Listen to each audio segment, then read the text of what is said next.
सोलापूरचे प्रसिद्ध neurologist doctor Shirish Walsankar यांनी काही दिवसांपूर्वी आत्महत्या केली होती। सोलापूर शहरच नाही तर परिसरात डॉक्टर वळसंकर प्रसिद्ध होते।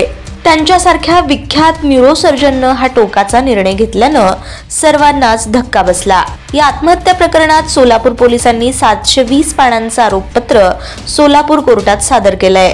डॉक्टर वळसंकर यांच्या SP इन्स्टिट्यूट ऑफ न्यूरोसायन्सेसच्या प्रशासकीय अधिकारी असलेल्या मनीषा मुसळे यांनी आत्महत्येस प्रवृत्त केलं असं पोलिसांनी या आरोपपत्रात स्पष्ट केलंय। 18 एप्रिल 2025 रोजी डॉक्टर वळसंकर यांनी सोलापूरच्या मोदी परिसरातील त्यांच्या निवासस्थानी स्वतःच्या परवानाधारक रिव्हॉल्व्हरनं डोक्यात गोळी झाडून आत्महत्या केली।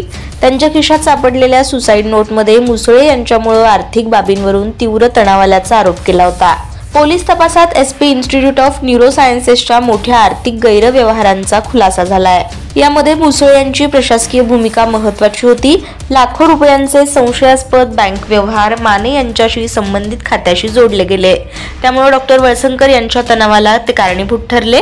पोलिसांनी 42 साक्षीदारांचे जबाब नोंदवले आणि आरोपपत्रात मुसळे यांनी केलेल्या आर्थिक गैरव्यवहारांचे आणि त्यांचे अधिकार काढून घेतल्यानंतर डॉक्टर आणि रुग्णालयाची बदनामी करण्याच्या धमक्यांचे पुरावे समाविष्ट आहेत। कोर्टात आरोपपत्रावर सुनावणी सुरू झाली आहे। या प्रकरणात मनीषा माने यांना 20 एप्रिल 2025 रोजी अटक करण्यात आली होती आणि सुरुवातीला 23 एप्रिल 2025 पर्यंत कोठडीत ठेवण्यात आलं। त्यानंतर त्यांना मॅजिस्ट्रेट कोठडीत पाठवण्यात आलं। 14 मे 2025 रोजी आणखी 2 दिवसांसाठी त्यांची कोठडी वाढवण्यात आली। याबाबत सूत्रांनी दिलेल्या माहितीनुसार रुग्णालयातील 27 कर्मचाऱ्यांनी मानेंविरुद्ध तक्रारी दाखल केल्या, ज्यामुळे त्यांच्या आर्थिक गैरव्यवहारांच्या आरोपांना पुष्टी मिळते। प्रहार संघटनेनं या प्रकरणात CID चौकशीची मागणी केली आहे, ज्यामुळे आता आणखी गुंतागुंत असू शकते।